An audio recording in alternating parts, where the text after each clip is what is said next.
everybody's gonna have a film that just connects with them for some reason they can't entirely explain. For many, that movie was My Neighbor Totoro. For me, it's Kiki's Delivery Service. In a sense, they're very similar. Not a lot of story, not a lot of action, just sort of a laid-back setup with a touch of the supernatural.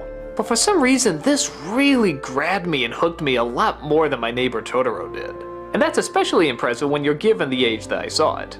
I was a junior in high school when I first saw this, and I didn't want to see any of this prissy stuff. What, a little witch with a big bow flying around, not casting spells, but instead delivering bread to people? Aw, come on. Give her a machine gun or something. I'm a stupid high schooler, that's what I want to see.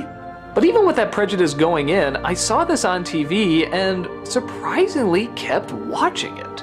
Even for as cutesy and simple as it was, something about it just really drew me into it. To a point where at the end, I found myself really loving it.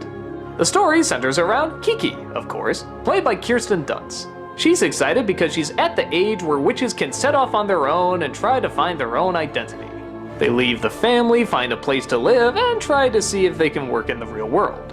She flies to a town far away where she eventually gets a job as a delivery girl. Accompanied by her snarky cat, voiced by Phil Hartman, the movie just follows her around as she does sort of typical girly things. Make deliveries, chat it up with friends, talk about boys, all that good stuff.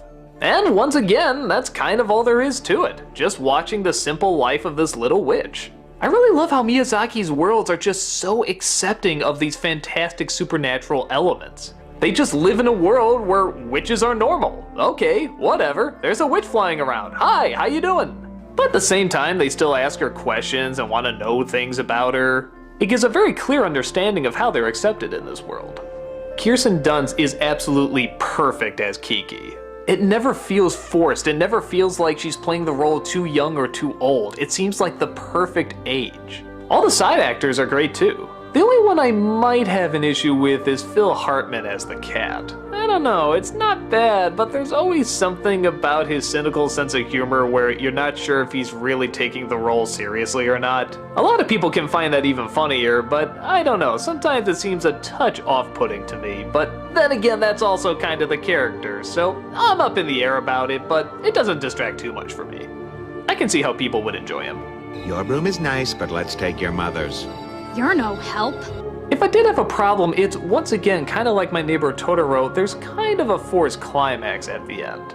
This one's even bigger than My Neighbor Totoro because it's like this great big action scene. And on the one hand, yeah, you have a character that can fly around. It kind of makes sense to do something a little action oriented, but it just kind of comes out of the blue. It's kind of different from the rest of the feel of the movie, and I don't know, it's not bad, I guess. I just sort of feel like, couldn't you cut that out and leave sort of the very low-key tone alone? But then again, doesn't every movie kind of need an ending and a third act to build some conflict and drama? I don't know, there must have been some other way to do this. It's not terrible, it's just a touch unfitting.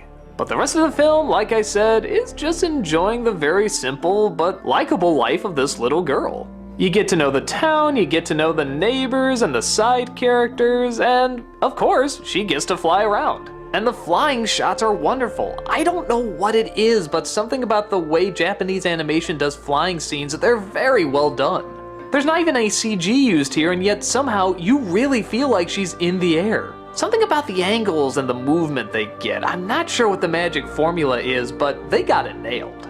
Somehow they animate it so that you feel the weight of the character that's actually flying, and I don't know how you do that, but they found a way. Look at how she drops here, you feel the gravity in that scene.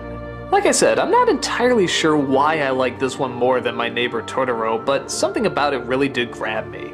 Maybe it's because she does explore a little bit more and she does have to travel. But at the same time, you get an idea about how this world works and how people accept witches, and yeah, you almost kind of want to live in this world. It seems so simple and relaxed that you really enjoy being there. You kind of want to sit with this artist and talk about what she's painting. You kind of want to help this old lady bake something for her granddaughter's birthday. And you really get bummed out when the daughter actually doesn't like the thing that she bakes, and you're just like, come on, you spoiled little brat, what's wrong with you? She worked really hard for that, you ungrateful little bitch! You see what I mean? Somehow I get really wrapped up in these tiny little problems that's going on in this town and with this one girl, but screw it, I'm with her. It's like just sitting through a little bit of real life.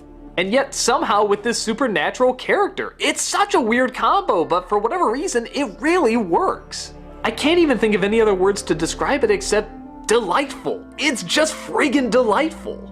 I love being with these people, I love being in this town, I love flying around it, and I like seeing it from the point of view of this wide-eyed, adventurous innocent.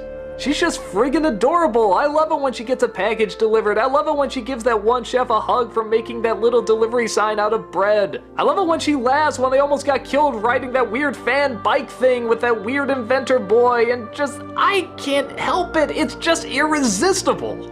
So like I said, if you're not a fan of these kind of stories that, well, don't have much of a story and mostly just atmosphere and character, you probably won't get that sucked in. But me, I enjoyed every minute of it. I love that they feel they didn't have to stick to the formula of a 3-act structure, that they could just show a little bit of life being lived.